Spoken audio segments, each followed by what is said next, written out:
Wouldn't you know it, we solved a Twitter mystery. Well, it turns out, if you believe the left and the Never-Trumpers, Donald Trump himself may well have taken possession of Roseanne Barr's account and tapped out the tweet that led to the demise of her hit sitcom and her entire career. Now, listen closely. All roads lead back to Trump. We know what Donald Trump thinks. We know what Roseanne Barr thinks. It's time for us to stop playing around with soft words by saying, well, they're saying insensitive things. No, it's racist. They're exhibiting racist behavior. I'm not someone that has Trump derangement syndrome and blames Donald Trump for everything, but this right here, this kind of stuff is a direct byproduct of how Donald Trump behaves. The thing that sort of is the background of all of this is that the president can be racist and nothing happens to him. So now they do believe in guilt by association. Well, they didn't subscribe to that belief when this happened. No, no, no. Not God bless America. God damn America. That's in the Bible for killing innocent people. God damn America for treating us citizens as less than human. Even though President Obama sat in Jeremiah Wright's pews for years, marinating in that hate, well, we were told that Wright's comments were not representative of Obama's own beliefs. Well, this despite the fact that, unlike Trump and Roseanne, the Obamas were close to Wright. They were real tight. He was the president's spiritual mentor for years. And who can forget this 2005 gem that was conveniently hidden from public view by the photographer for years? Oh, that's a beaut. Well, we never saw that pic until Obama left office. Well, you see, the left protects and defends their own because they're immune to criticism for their unsavory political associations. But the president calls an actress and congratulates her for her rating success, and suddenly he's responsible for everything she's ever done or will do. When you have a president that started his political career on birtherism, saying that he's not one of us, when he did everything he could to do dog whistling around this issue of race, people like Roseanne feel they're empowered. What a fraud. This is the man who brought us the fake Tawana Brawley case, the man who defended the claims of the lying Duke lacrosse accuser when he wasn't, of course, evading taxes or shaking down corporations. And this is who MSNBC wheels out as an expert? Sharpton on bigotry and civility in America? Please. The left has to tag Roseanne's racial misdeed to Trump. Why? Well, because they have no substantive answers to the problems facing minority communities today. So their only recourse is to do what they do best, race bait and demonize their opponents. Meanwhile, President Trump is actually delivering undeniable results.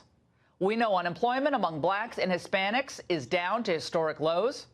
We know he's trying to rid their communities of gangs like MS-13. And the president is now even working with Congress to pass prison reform. We'll get into a little bit that later on. All of this has caused his support to grow among minority groups, modest gains. But the left, of course, refuses to applaud any of Trump's progress or work with him, even on issues where they have common ground. That's how fanatical they are. Instead, what the left does is they plot a way on how to exploit the next moment of racial outrage. Here is how Hoover Institution fellow and phenomenal author Shelby Steele, who actually lived through segregation in the South, how he sees it from today on my radio show. It's amazing to me that the amount of creativity and imagination that goes into sort of reinventing racism. Victimization is power and it's money, and these are people who are pursuing not a race-free world, a world free of racism, but these are people who are pursuing wealth. They're racial entrepreneurs. They're going to make careers out of this. Much of the black middle class today, sadly, is supported by through diversity work and programs. Again, that's from an African-American man who lived through real racism, suffered through segregation. His comments. Well, people, of course, read Roseanne's tweet as racially biased, and it's totally understandable. She herself said it was indefensible. But there are other forms of bias routinely expressed by the left that stereotype and malign good and hardworking Americans every day. Remember the women who voted for Trump? In light of this last election, I'm concerned about us as women and how we think. We have to have that conversation with ourselves as women. This isn't an external conversation. Because that's on us. The comments like the husbands might tell us what to do. Really? A black rapper who supports Trump. Two different celebrities desperate for attention and finding ways, whether it's positive or negative, to get it. Now his wife is tweeting back at people basically saying, don't be too hard on my husband. Don't necessarily make it seem like he's going through some sort of mental breakdown, which we know he's had mental health problems. We have the right to independent thought, and I independently think that Kanye has lost his mind. Traditional Christians. They get better and they claim to guns or religion or antipathy towards people who aren't like them. It's one thing to talk to Jesus. It's another thing when Jesus talks to you. Exactly. Okay, well, that's different. That's different. That's called mental illness, if I'm not correct. We're basically talking pretty much about any and all Trump supporters. You could put half of Trump supporters into what I call the basket of deplorables. Well, think about it this other way.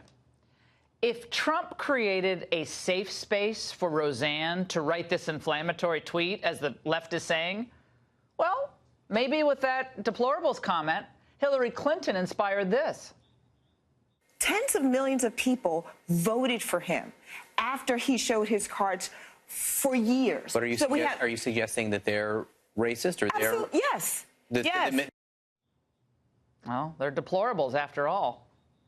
Roseanne has now been excommunicated from the public square for comments that ABC rightfully characterized as abhorrent, repugnant, and inconsistent with our values. My question is, when will the day of reckoning come for those on the left whose own abhorrent and repugnant views are inconsistent with our values? And that's The Angle.